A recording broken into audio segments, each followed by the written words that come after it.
if you've been vaccinated and have questions like when does immunity kick in and how long will it protect you and others, today we'll try to answer some of those questions in Science in 5. Welcome, I'm Vismita Gupta-Smith and this is WHO's Conversations in Science. And answering your questions today is Dr. Catherine O'Brien. Welcome, Kate. Thank you so much. Pleased to be with you. Kate, after one has been vaccinated, when does the immunity kick in and how long does it last? The vaccines that we have right now are all two-dose vaccines. After the first dose, we see a good immune response that kicks in within about 2 weeks of that first dose. And it's really the second dose that then boosts that immune response, and we see immunity get even stronger after that second dose, again, within a shorter period of time after the second dose. We don't know yet how long immunity lasts from the vaccines that we have at hand right now. We're following people who have received vaccinations to find out whether or not their immune response is durable over time and the length of time for which they're protected against disease. So we're really going to have to wait for time to pass to see just how long these vaccines last. Kate, after one has been vaccinated, can one still catch COVID-19 and can one also infect others? That's a great question. The clinical trials demonstrated that these vaccines protect people against disease. What we don't know yet from the clinical trials is whether or not the vaccines also protect people from just getting infected with the SARS-CoV-2 virus, and whether or not it protects against transmitting to somebody else. So this is a really important part of our understanding about what these vaccines do.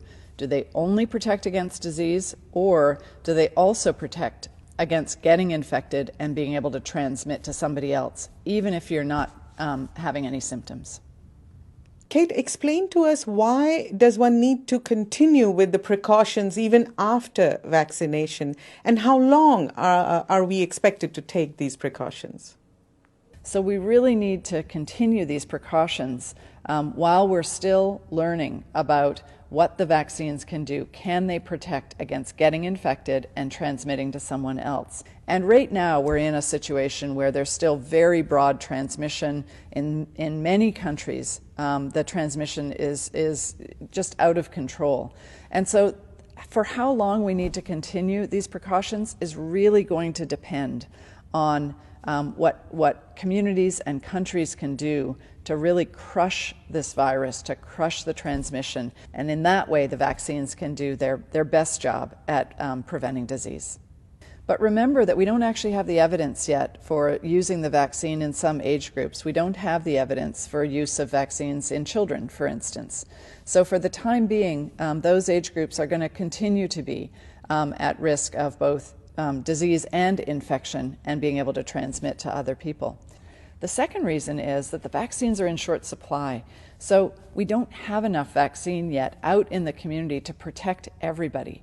Those are the reasons why we have to continue the precautions, especially the masking, the physical distancing, the hand washing, and not gathering in big groups.